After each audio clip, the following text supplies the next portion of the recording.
I'm Leanne Tran, psychologist who's worked with families whose kids don't fit the mould for almost 20 years. I've worked with children for decades, but I know parents are the real change makers when it comes to their kids. Having 3 kids of my own means I know it's not easy. Parent Like a Psychologist is all about simplifying how you support your kids with psychology information filtered through years of experience to take you from overwhelmed to confident. Come on in. Hi, welcome to another episode of Parent Like a Psychologist. This one is coming to you from the beach. I am on holidays and did not get all of this done before I left. So please forgive me for the lapping waves in the background that you can hear and the beautiful sound of kids playing on the beach. It's just one of those things where I'm sure you understand as working parents, it is not always easy to get the boundaries so that, work is done at work and family stuff is done in family time. But I actually thought it worked out okay today because I wanted to talk about the screen time issue and digital dopamine. So, digital dopamine, understanding your child's screen addiction. And for me, it's pertinent this week because we are on school holidays. I am away with my family, and I have noticed some of that screen addiction creeping in, and it's so insidious. It happens to all of us, but for our kids, it's more crucial, I think, because they are still developing. And so holidays is a great time to reflect on that. Sometimes holidays are a time when we use screens more often than not, and sometimes that's okay. But for some families, they really have a sense that their child uses more screen time than they would like them to use. And you are who this episode is for. It's not about making judgments about how much screen time a child should have, because that really varies from child to child. But what I do want to talk about is that underlying reason that kids get addicted to the screen time. And then that kind of helps understand why it's happening, which means we can know what to do about it. So I thought, first of all, it would be interesting to talk about the neuroscience behind screen addiction. So this is, I guess, what dopamine is and how it works in the digital, what's the word? Like, I don't know, in the digital context, that's it. And why kids get hooked as well. Particularly kids with ADHD and potentially autism as well, because that ADHD brains work a little bit differently and respond to dopamine differently. And it's something that I get asked a lot by parents in that assessment phase, I guess, when they aren't sure if their child has ADHD or not. And they will often say, but they can pay attention for a long time when they're playing a video game. And so hang in there for when I get to that part, which will help you understand why that's the case. So the neuroscience behind screen attraction. So neuroscience, really, brain science, that's what it means. So dopamine is one of the chemicals in the brain, which we would call a neurochemical or neurotransmitter.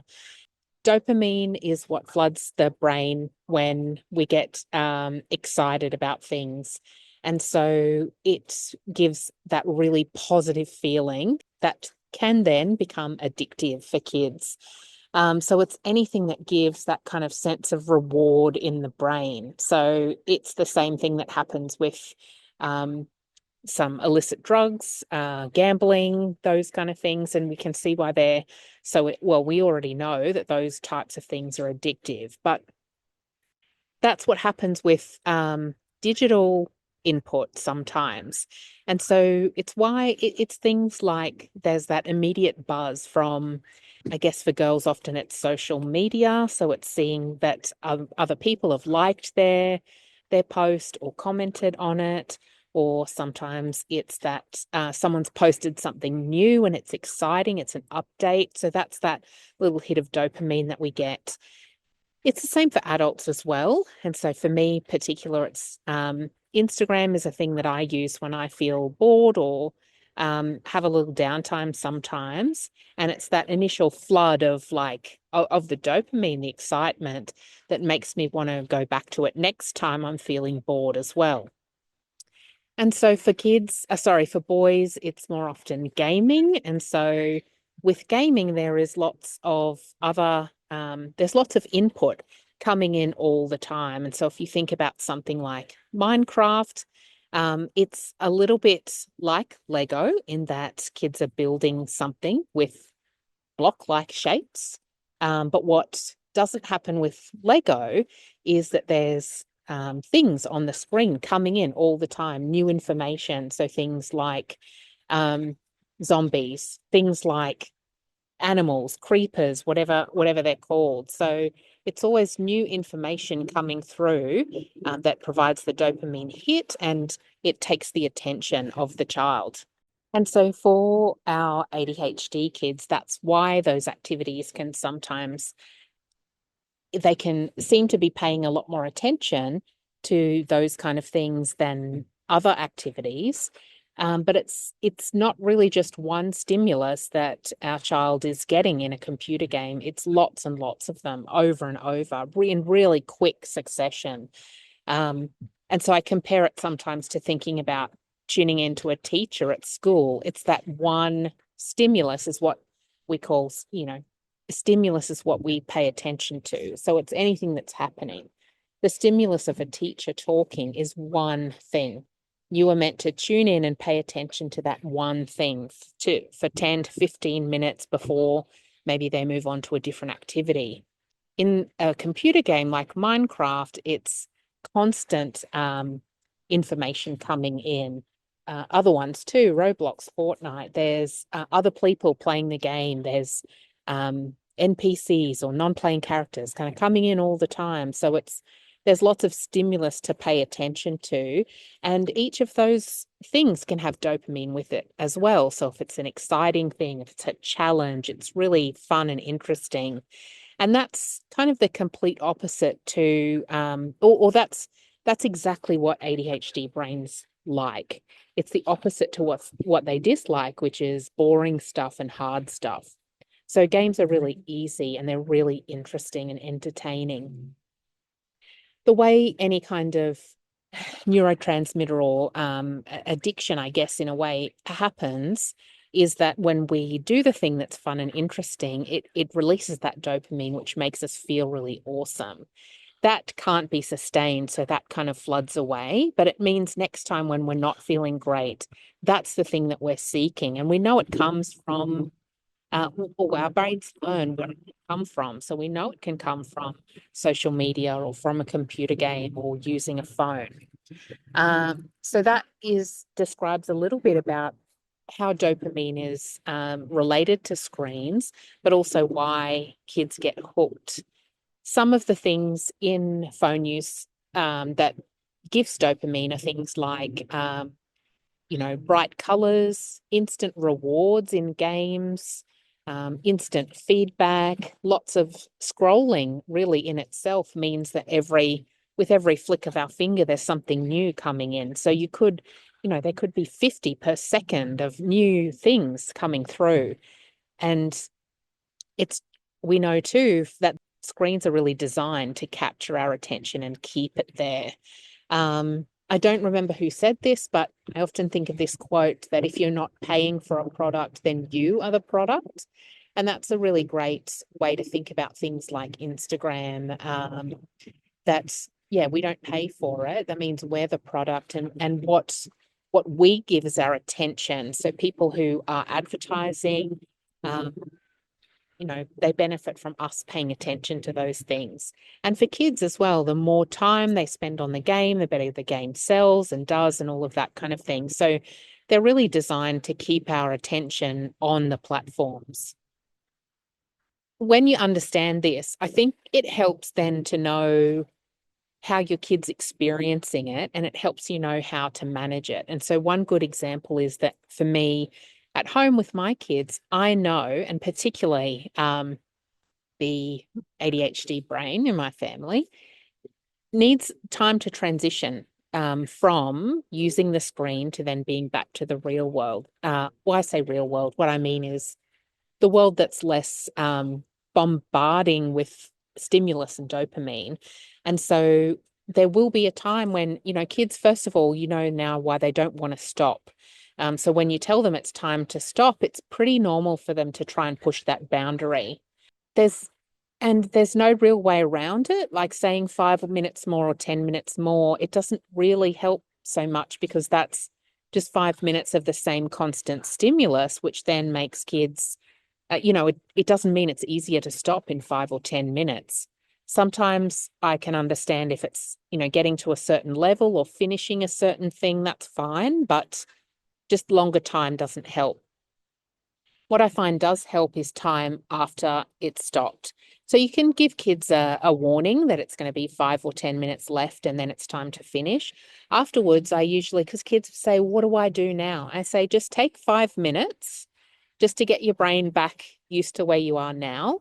And then we'll talk about what's next. So it's just giving that buffer time, which I think then lets the emotions readjust back to the usual real world. And it's almost like, all the time I'm recommending regulating the emotions first before deciding to do anything else. So this is just another example of how that plays out with your kids. Signs of unhealthy screen attachment. This is something that parents are often not sure about. So it's worth mentioning here. There are some behavioral clues. And so some things there are irritability when screens are stopped or not available, when kids don't want to engage in any other activities, or sometimes lying about screen use or sneaking screen use as well, pushing the boundaries constantly. Those are all the types of behaviors that can indicate that your child's got this unhealthy attachment to the screen. The other thing is the emotional impact. And so you can have a look for things like, in general, increasing anxiety, sometimes difficulty focusing, withdrawing from real world interactions. And I think probably that sense of always wanting to go to the phone or feeling like they're unable to think of something to do or feeling uncertain unless they're using the phone. If you have some really good screen time boundaries in place, as I've talked about on the previous episode, I think it becomes really clear when this is happening. Because you can, for example, you'll know when to expect your child not to have a screen. My kids, I expect them not to have a screen at any meal, particularly, and family activities and all of that kind of stuff, which I'm seeing play out on holidays here. And I'm noticing sometimes the phones are creeping out, and that's what's letting me know, hang on, there's a bit of an unhealthy attachment here, because that is going against what we've set as a family as reasonable expectations. And so how I dealt with it, I guess, was to take the phones from all my kids, because they don't need one. They're right here with us. But also I wanted to just make it a thing where every child got the same treatment, and I actually said to my kids, look, I don't mind you having a screen and playing Minecraft or whatever on the iPad during the middle of the day, but I've noticed that it's coming out a lot more. I think it's going to form a habit, and it's not a healthy one that I want you to have. So I'm going to take them so that we don't get into that habit. And so I've just tried to really be a lot more clear and firm about the boundaries. Usually I can trust them to do the right thing. But because we're out of context and there's different families around with different rules, it's sneaking in. So I'm just being more, I wouldn't say firm. I'm just as firm as usual, but I'm being a lot more explicit about it and telling them and explaining the reason why. There have been no challenges, I shouldn't say that. Mild challenges. Sometimes it's a bit of an eye roll or a look after I take it away. And I just think that's okay, because I understand that's the annoyance, but it's, if it's anything else, I'll say, just give yourself a minute to get back into this real world. And I let a lot of that stuff go, because I know it's just the emotion of it. And once that's passed, they're fine and they'll do other things and it's not a problem. So behavioral signs and also emotional signs as well can let you know when there's an unhealthy attachment. Some of the practical steps you can take to reset those digital habits, you could definitely use the approach that I used. What I would say is to try, but if your kids are using it a lot, and you're unhappy with it, try to take a slow and steady approach. So you can go the cold turkey approach if you want to. Some families that sits with, they go, look, that's enough. We're just going to stop, and the behavior will maybe escalate and emotions might escalate for a couple of days, and then kids get used to it and are okay. And some families are fine with that. But what I find can be a helpful alternative is to gradually reduce the screen time to reset those dopamine levels. And this is where your child might have been using a lot of the a lot of screen time. The slow and steady approach is always good because I guess it's an easier approach to take both for you and for the child. So it might be just telling about, reasserting what the boundaries are going to be and what you're working towards and setting out a timeline of how you're going to get there day by day or week by week. The other thing you can do is model it as a parent. So we have to lead by example with balanced screen use. I've talked about that in the last episode about making a family plan, and then you have to stick to it as well. And that's hard as parents as well. Like by the end of the term and we're tired and at night, it's really easy to use a screen as a way to wind down. But kids watch that a lot as well. And so the more you can model choosing a different approach, the more they're likely to do that. And the third idea is to have some structured activities, offline activities. So this is maybe because if your kids are used to using a lot of screens, they can have difficulty thinking about ideas once they're in that offline world. Because that's the other part of this. We've talked about the dopamine and how it tends to become an addiction or why kids get hooked. But the other thing is then it becomes a habit. Once things are a habit, it means that's kind of the go-to strategy. So whenever your kids are bored, that's the first thing they think of. If they feel uncertain or uncomfortable, a social situation, that's what they think of. So trying to then come up with some ideas or alternatives together, or you can come up with a range of choices so that it's a little bit more structured. That makes it easier for kids to make a decision about what to do when they don't have the screens. And that's something that you can model as well. So if you, sometimes in my family, I'm the one to pick up the phone to look at something at dinner, and one of my kids will say, no phones at the table. And I'll say, yeah, okay, you're right. And put it down. And maybe so it's not a bad thing to make a mistake, but it's an opportunity to model as well. You might say, yeah, you're right. I was thinking about something I had to do, but I'll just write it down instead. Or you could say, I'm sorry, that really took my attention away and I wasn't focused on you guys.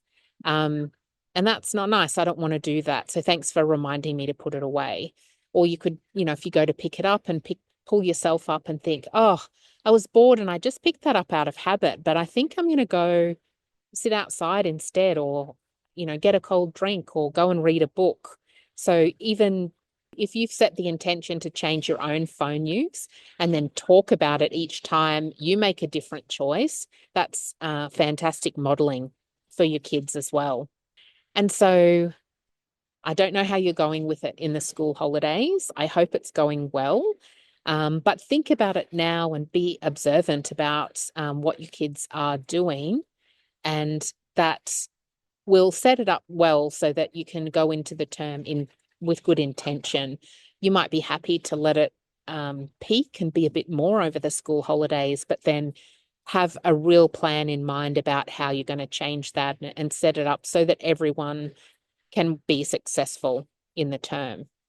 A reminder again, this is not about using no screen time, but this is an episode about when your kids do seem to be addicted to the screen, how you can understand it and then try and do a little bit about it. So I have an episode coming up, I think, about screen time boundaries that stick.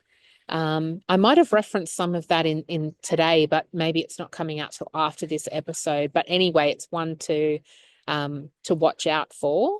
And I will review a book soon that talks a little bit more about the challenges of screen time and how it can impact our children negatively, because when they do end up spending a lot more time on screens than they do with others, with their peers. So listen out for that one as well. Always do get in touch if you've got questions about what to do. It's not something that we particularly cover in any of the programs I have for parents, like Chaos to Calm, but it's one where if you've got all of those foundational pieces set, like the family values and encouraging good behavior and rewarding skills and all of that kind of stuff, then this screen time stuff just sits a little bit easier into that, as does the sleep stuff that we've been talking about last week. Also, speaking of that, the sleep program is coming out soon. It's a bit delayed. As you can tell, I'm here on the beach already, so I'm a bit behind on my work. But I'm interested to hear if anyone would like a screen one as well. So get in touch and let me know if you would, because that's something I'm happy to work on as well. Such a big issue for families. So let me know your questions, because I'm sure you're not alone. Hope you really enjoy the holidays and get lots of chance to connect with your kids and have a little bit of downtime and relax. And maybe if you're lucky, the Easter Bunny will visit you. And I really look forward to joining you again next time. Thanks for tuning in again. Thanks for listening to this episode of Parent Like a Psychologist. If you found it helpful, please share on Instagram so other parents can benefit too, and tag me at Leanne Tran Psychology so that I can say a big thank you. Head over to leannetran.com.au to join the village for bite-sized psychology tips straight to your inbox. I really hope this podcast has brought a new perspective and you a step closer towards a calm parent and a thriving child. Have a delightful day.